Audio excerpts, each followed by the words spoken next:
welcome to today's episode of The World of 1984. A little bit of background about the inspiration and context of George Orwell's novel. So just a reminder that you should be taking down as many notes as you possibly can, but more importantly, trying to find some links of either similarity or difference between the context of 1984 and George Orwell compared with Lang's Metropolis. The other thing you need to be thinking about is possibly some common themes or differences in ideas as represented by the two authors, or the two composers rather. So let's get started. So as we know, 1984 is a dystopian novel that's been written by the English writer George Orwell, and it was published in 1949. Now this novel tells the story of Winston Smith, who is the protagonist, and his attempt to rebel against the totalitarian state in which he lives. And this makes for what we know as a dystopian novel, which deals with themes of oppression of the individual, totalitarian control, censorship and propaganda, and of course the possibility of revolution and the challenges associated with rebelling. Now, immediately you might be able to make some quick connections between the novel and Metropolis, as we have been discussing in class already. Now, 1984, along with novels such as Aldous Huxley's Brave New World, is one of the most famous and most cited works of dystopian fiction in literature. It's been so significant that it has actually been translated into 15 different languages, and the novel itself has left a profound impression upon the English language and the way that we think, and of course the way that we speak and see the media today. 1984 has terminology which certainly has connotations and has been associated with discussions concerning privacy or state security issues. And you may have heard the term Orwellian as a way to describe actions or organisations that are reminiscent of the totalitarian society that's depicted throughout the novel. Now, originally, the text or the title of the novel was called or was The Last Man in Europe.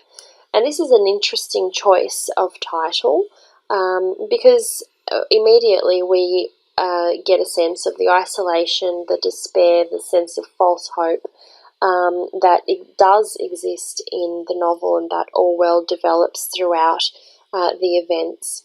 Certainly it offers us a paradoxical notion of what it means to be the last man, the idea of wanting to escape but also being imprisoned by the system. So it's really interesting that the publisher actually suggested for marketing reasons that this title be changed. And no one really knows why Orwell settled on the title 1984, but certainly there's been some speculation about it being an allusion to the centenary of the Fabian Society, which was a socialist organisation founded in 1884. So what were some of Orwell's inspirations?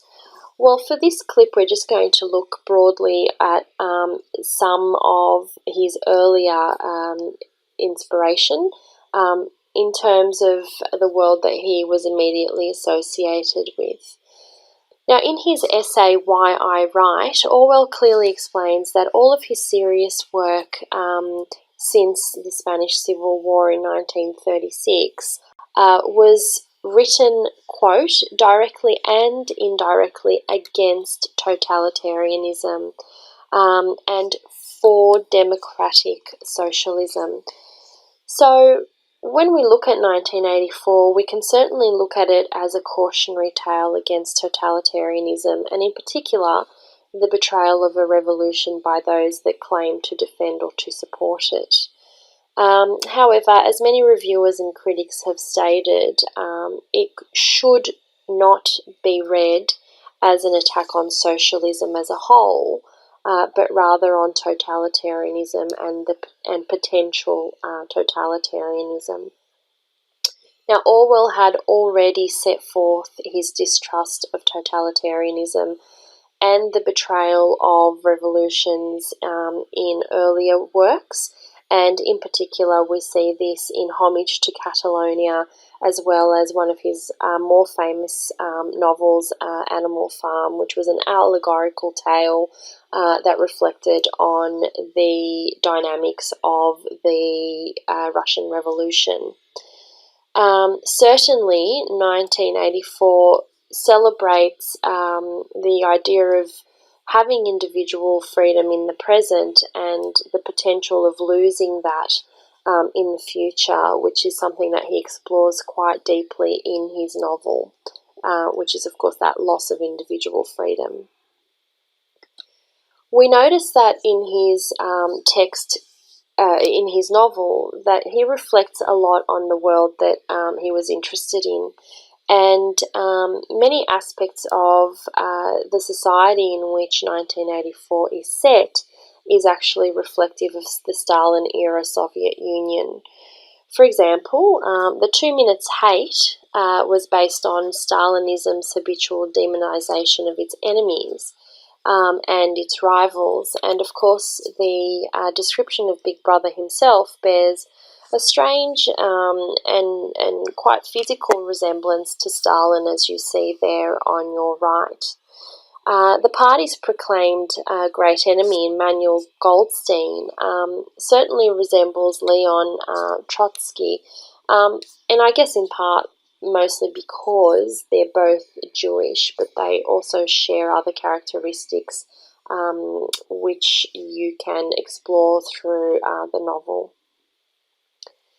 Now, there were other direct influences for the way that Orwell wrote, and his biographer Michael Sheldon recognised his childhood as being one of the biggest influences for his writing. One of the reasons for this is certainly that he draws on a lot of the imagery that came from where he lived in Henley, and we see this in the Golden Country on the outskirts of the city, which Julia and Winston escape to on their secret rendezvous meetings. He was also bullied, or rather Orwell was also bullied as a child, and we see a lot of the resentment towards tormentors and authority figures come through in the text, 1984. He also worked in the Indian Burma police, and his experiences with censorship in the BBC when he worked for the BBC were also models of authoritarian power that he was speaking out against, in particular with respect to censorship and controls over what can and can't be made public through the media. He also had specific literary influences, and we notice that, as mentioned earlier, one of those influences was Aldous Huxley's Brave New World, which is set in the future and certainly looks at what the world could look like given the current climate of change in science and biology, as well as other things. One of the other notable texts that was interesting to Orwell was A Modern Utopia, and Orwell personally told a reporter that at some point he might write a book just like A Modern Utopia. And it's been said that 1984 is his personal answer to H.G. Wells' novel. His work overseas for the BBC meant that he spent quite some time under the control of the Ministry of Information, and this meant that he drew on these things to describe the architectural landscape in the novel 1984. For example, the Ministry of Information building, the Senate House, as you see there, certainly reflects many of his descriptions for the Ministry of Truth's architectural makeup. And if you're thinking about links to Metropolis, we can see some very interesting similarities between the representations of the two dystopian settings, as you can see there on the bottom right. So for now, this is just a quick overview of some of his immediate inspirations or sources of inspiration. In the next clip, we're going to look more specifically at how he was inspired to respond to social and political life of the world in which he lived. Hope you enjoyed it. Hope it was helpful.